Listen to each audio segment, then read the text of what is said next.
लो guys आजबाट चाहिँ टमटम चलाउन लागेको होइन कसैलाई रिजर्भ गर्नु छ भने भन्नु होला म यहाँ रिजर्भ दिन्छु यसको बाजेको ब्रेक पनि छैन ल्याठाङ ठाङ गर्दै फेरि पनि स्वागत छ मेरो यो च्यानलमा र त्यसको बाजेको छेउनी नगयो छेउ पनि हेर्दै गर ल माने घामको अनुहारै देखिएको छैन त किन हो किनको नि एकदम कोही मर्ला जस्तो खालको दिन भएको छ उही चारैतिर होइन दाहिने देब्रेबाट लिएर सबतिरबाट एकदम खोदा खोदी चलिरहेछ So guys, मान्छेले भन्छन् टाउनहरू राम्रो हुन्छ भनेर हैन टाउनहरुमा देखाउँदै यस्तो खालको हुन्छ बरु गाउँभन्दा सबसे लेटरा भनेको टाउनै हो अनि के त लिन्डा लिन्डीहरु प्लान मिलाउँदै होला हैन जनवरी पनि लागिसकेको छ आजको 7 तारिख भइसक्यो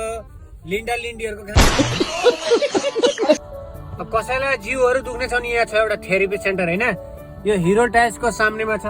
यहाँ चाहिँ एउटा थेरेपी सेन्टर छ यो फ्री अफ कोस्ट तपाईहरु आउन सक्नुहुन्छ कसैको अब बडीसँग प्रब्लम छ खुट्टा दुख्ने जिउ दुख्ने कमर दुख्ने जति पनि छ तिनसुकियाको बरगुडीमा तपाईहरुको हिरो टाइल्सको सामनेमा छ थेरेपी सेन्टर आउनुहोस् अनि यहाँ जोइन गर्नु खानामा चाहिँ के छ भने यहाँ त भात पाक्दैछ हैन अब यो त फुलकोपीको सब्जी बनाउने मान्छेले सोच्छन् चाहिँ अब भात सब्जीको पनि अब यो के भिडियो हाल्छ लेकिन आज कन्टेन्ट चाहिँ यही हो मान्छेले के सोच्छन् के सोच्दैन त तिनीहरूको कुरा हैन डिजिटल क्रिएटरको मतलब यो हो चाहिँ डिजिटल क्रिएटरले के गर्न सक्दैन भने हर चीज गर्न सक्छ तपाईले भिडियो हाल्न पोडकास्ट हाल्न सक्नुहुन्छ एनी म्युजिक भिडियो चाहिँ म जे पनि गर्न सक्छु भने मेरो च्यानलमा जे पनि हाल्न सक्छु र मान्छेले के भन्छ मतलब चाहिँ हैन अरे के सोच्छ के छ बेलेग हुन्छ लेकिन तपाईहरु काम गर्दै जसको ट्यालेन्ट छ त्यसलाई छाडा हुन्छ छैन भने के छैन अगर सक्सेसफुल भइएछ भने राम्रै हो अगर भइएछ कोसिस त गरेको अब होइन कतिपयले चाहिँ अब यो फुलकोपीको के भन्छ भन्दाखेरि होइन यो यसलाई चाहिँ कसैले फ्याक्सन कसैले पकाउँछ होइन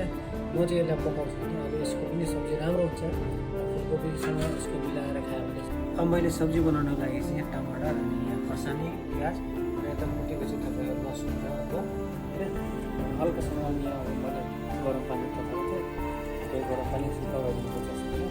गरम पानी लगाएर चाहिँ गरम भने के ग्यासको प्रब्लम छ त्यसको लागि पनि राम्रो लेकिन यहाँ त्यो किराहरू हुन्छ कि त्यसको लागि पनि राम्रो गरम पानी दिएर चाहिँ मान्छे धेरै मान्छेले यसरी बनाउँछन् यसरी एकछिनको लागि भिजाइदिनुपर्छ र त्यो भइसकेपछि जस्तै हल्कासँगले होइन यो सब्जी हल्कासँगले चलाइदिनुपर्छ